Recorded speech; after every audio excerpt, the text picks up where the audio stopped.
Confidence loop. People aren't seeking encouragement. They're simply looking for a reflection of the confidence they wish they already held. Outside a bustling cafe, someone pauses before entering. It's open mic night. They registered weeks ago, yet almost passed by without going in. A stranger, holding the door, offers a smile and says, "Looks like you're right on time." I always enjoy hearing the early performers. There's no pressure, just an unspoken presumption of self-assurance. And by the time they step on stage, that quiet confidence, once borrowed, feels like it's theirs. Confidence doesn't start with belief in oneself. It begins with how others perceive you. When you treat someone as if they're already capable, they begin to behave accordingly. And when those around them respond with positivity, it cements that belief. The loop grows tighter. Their posture changes. Suddenly, confidence seems like it's always been there. You'll recognize this backstage among performers, where nerves vanish the instant someone remarks, "You've got the perfect energy for this crowd." Or in teamwork, when a quiet contributor finally speaks, because someone genuinely listened. Even with siblings or close friends, it's often that subtle recognition, not advice, that resonates most. It isn't empty praise. It's offering just enough belief for them to recognize it in themselves. Because people don't need reminders of their limitations. They already carry those heavily. What they crave is a glance that says, they've already made it through. Comment on the atmosphere. Not them. Their mood. Understanding someone doesn't always involve identifying their feelings. At times, it's about gently observing what's visible without making assumptions. In a quiet cafe, late afternoon, two coworkers sit by the window. One is notably silent, stirring their drink more than drinking it. The other pauses, then remarks, "You're staring at the same spot in your cup, and your jaw's been tense since we sat down." The first looks up, surprised, then exhales. "Yeah, sorry. Just, it's been a long morning." The mood shifts, not because the emotion was labeled, but because the tension was noticed. When you reference someone's expression, posture, gestures, or silence, you offer an invitation, not a judgment. Saying "you look upset" might feel invasive or assumptive, but saying "you've been really quiet since that call" allows space. It gives them the option to define their own experience. In therapy, this creates openness without pressure. In parenting, it allows kids to express themselves without feeling scrutinized. In sales or negotiation, it brings emotional awareness without making it personal. In close relationships, it shows you're paying attention without trying to control. You're not diagnosing, you're observing with care, not with conclusions. People may not want their thoughts read, but they often long for someone to notice something shifted. And the gentlest way to express that, reflect what's visible. Let them add the meaning. It's a subtle shift from telling them what you think they feel to sharing what you observe. Yet that space is often the opening they need to share on their own terms, willingly and with calm. Comment on the atmosphere. Not dress one level higher. Dress one level higher. At a weekend gathering, there's one person who walks in just a little more polished than everyone else. Not flashy, just clean lines, well-fitted clothes, quiet confidence. No one says anything, but glances linger a bit longer. Conversations shift toward them just slightly faster. That's the trick. Dress one level higher than the room. Not to outdo, but to signal care. It's not about brands. It's not about trends. It's about intention. When you show up just a bit more pulled together, people assume the rest of you might be too. This shows up at art openings, where the person in pressed denim and a crisp collar draws curiosity, or during casual dates, where effort lands far louder than charm. Even at community events, someone with clean shoes and a tucked-in shirt tends to be asked, "Hey, are you helping run this?" We subconsciously assign competence and warmth to those who look like they tried, but didn't try too hard. It's the sweet spot between blending in and standing out. The visual signal is processed in seconds. Before you speak, people decide whether to lean in, whether to listen longer, whether to remember you. And once that impression lands, your words ride its momentum. You don't need a new wardrobe. You just need one step up from the expected. Because dressing well doesn't say, "Look at me." It says, "This mattered enough for me to prepare." And people tend to remember the ones who made things feel just a little more intentional. Ask, "Can you help me understand?"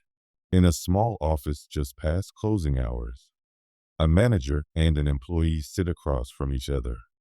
The employee is frustrated, talking quickly, hands moving, listing out why a new policy isn't going to work. The manager listens but doesn't interrupt. Then, instead of arguing, she leans forward slightly and says, "Can you help me understand what part felt off to you?" The tone shifts immediately. The employee slows down. "It's the rollout," he says. It felt like it came out of nowhere. No context. It just hit the team midweek. The manager nods, not because she agrees with everything, but because she finally sees where it's coming from. From there, the conversation becomes a collaboration instead of a pushback. Asking, "Can you help me understand?" isn't about surrendering your view. It's about shifting the ground beneath the tension. It invites the other person to explain without defending. It puts you on the same side of the table, even if your opinions are different. In therapy, this is how breakthrough moments begin. In parenting, it helps kids feel respected. In sales or negotiation, it keeps the conversation open without losing direction. In relationships, it turns conflict into conversation. You're not giving up control. You're creating connection.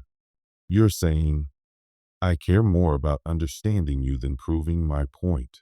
When people feel misunderstood, they dig in. But when they're invited to explain, they often soften. That one question, when asked with real intention, can turn resistance into clarity. And clarity makes everything easier to work with. Say, "Tell me more," instead of the mirror technique. Have you ever noticed when people feel in sync, not studied, they open up? This is what the mirror technique taps into. It starts small, a shared pace, similar posture, picking up on the rhythm of how they speak. When someone leans in, you follow, just slightly. When they pause, you don't rush in. You let that silence breathe.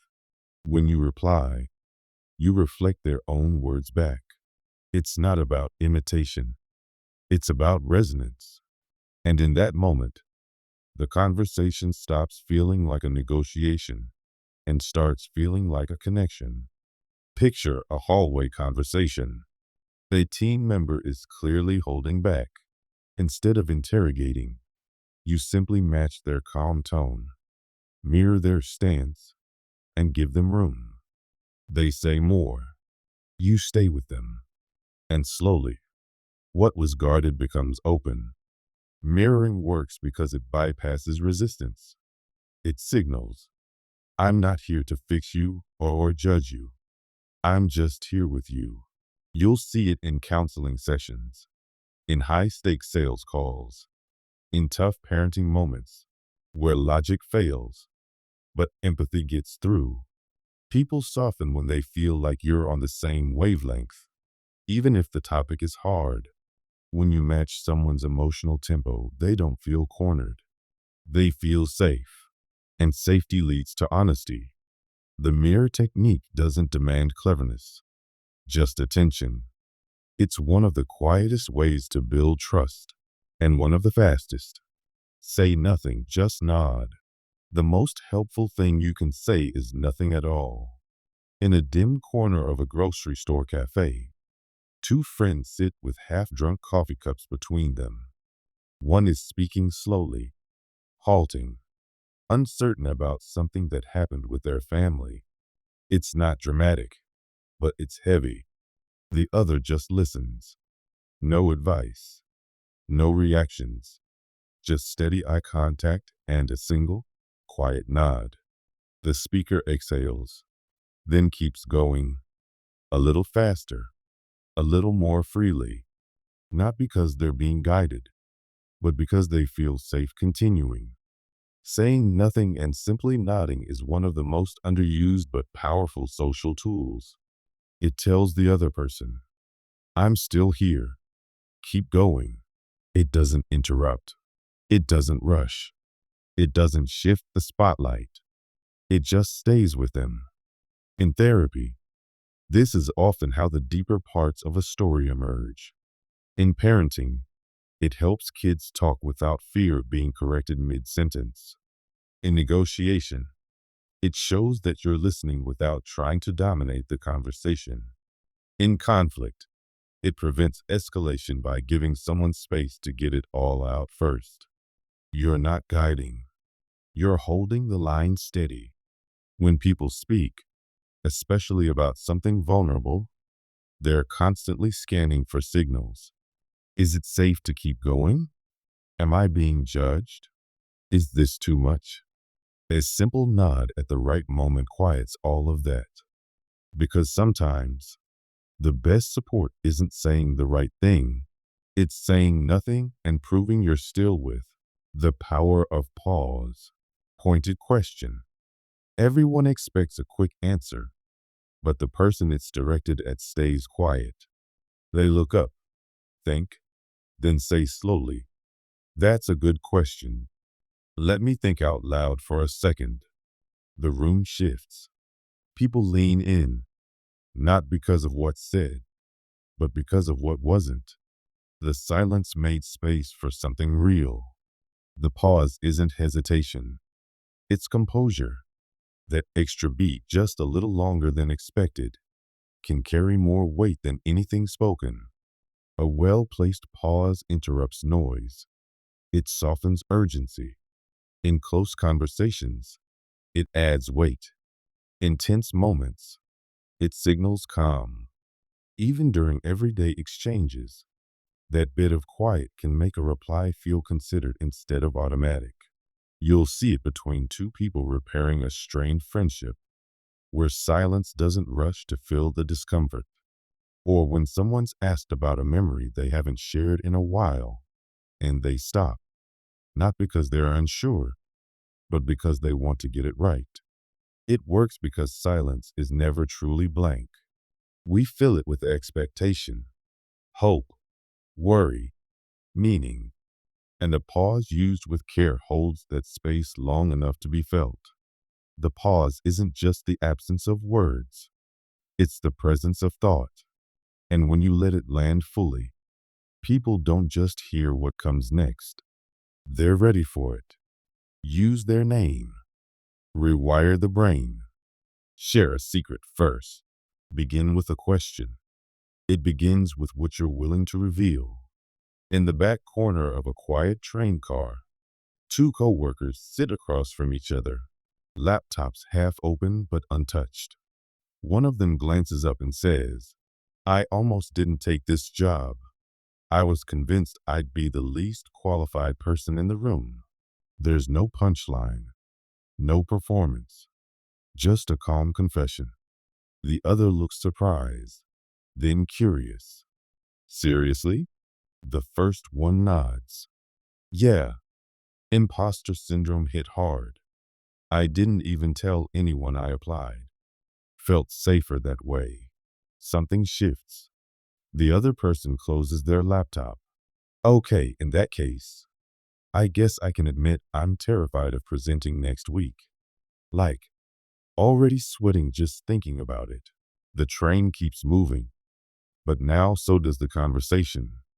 When you're the first to open up, even in a small, controlled way, it signals safety. You're not fishing for gossip. You're lowering your guard so they don't have to keep theirs so high. It doesn't have to be dramatic. Just something real. Something you wouldn't say to just anyone. In parenting, it helps kids stop performing and start connecting. In therapy, it softens the silence. In leadership, it earns loyalty without demanding it. In conflict, it replaces defense with mutual ground. You're not exposing weakness. You're offering trust. And most people will meet you there if you let them. The real power of sharing a secret first isn't in what you say. It's in what it makes possible for the person across from you. And often that's the moment everything else starts to feel just a little more honest. Describe their expression. Not smile first. Feel later. Through a familiar park. Someone passes a neighbor they haven't seen in a while. Without thinking, they smile. A quick lift of the face, almost automatic. The neighbor smiles back just as reflexively. A few steps later, the person realizes they actually feel lighter, happier, like something shifted. They didn't smile because they felt good. They felt good because they smiled. The body can shape the mind. It's subtle, but powerful. When you smile, especially in tense or uncertain moments, you don't just express emotion, you create it. The muscle sends signals upward. The brain, without overthinking, adjusts. You'll notice it during chance reunions where someone's smile starts awkward and ends real, or at crosswalks where two strangers lock eyes for a second and exchange that small human acknowledgement, or even when you catch your own reflection and half smile back just to see what happens. It works because the brain listens to the body. Change the pattern, and emotion follows. Not every time, not completely, but enough to tilt the moment forward. It doesn't mean faking your feelings. It means inviting them gently, leading with the body, and letting the heart catch up if it wants to. So next time things feel flat or disconnected, start with the smallest shift, a soft smile, even just to yourself. You don't have to mean it yet, but sometimes the meaning comes after. Lower your voice. Raise their respect. At a local event, a disagreement, use humor first, logic later. It often just needs to be softened. A man and his teenage daughter sit in the car outside the grocery store. The engine is off. The bags are packed, but neither of them is moving. The mood is heavy. They've been arguing all day. Grades, curfews, tone of voice. It's quiet now, but not peaceful. The father looks ahead then says, "You know, when I was your age, I was grounded so often my parents gave me my own punishment calendar, color-coded." She cracks a smile, tries to hide it. He leans in. "Seriously, I had weekends booked for bad attitude through mid-April." She laughs. "Just a little. That's enough." He waits, then adds calmly, "I get that it feels like I'm always on your case, but I need you to hear me when I say I care too much to stay quiet." Humor lowers defenses. It breaks through walls faster than facts ever will.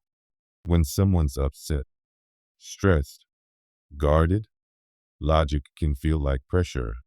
But a well-placed joke, a little self-deprecation, a surprising line, it creates space. Space for the real conversation to land. In therapy, humor disarms shame. In sales, it turns tension into trust. In parenting, it pulls kids out of their shell. In conflict, it resets the rhythm before a real point is made. You're not using humor to avoid the serious part. You're using it to earn the right to speak it. Sometimes the best way to be heard isn't to push harder. It's to make someone laugh just enough that they stop bracing. And then, when they're ready, you lead them to the heart of what matters. Gently and fully awake. Use humor first, logic later. It often just needs to be softened. A man and his teenage daughter sit in the car outside the grocery store. The engine is off. The bags are packed, but neither of them is moving. The mood is heavy. They've been arguing all day. Grades, curfews, tone of voice. It's quiet now, but not peaceful. The father looks ahead, then says, "You know, when I was your age, I was grounded so often my parents gave me my own punishment calendar, color-coded." She cracks a smile, tries to hide it. He leans in, seriously. "I had weekends booked for bad attitude through mid-April." She laughs. "Just a little. That's enough."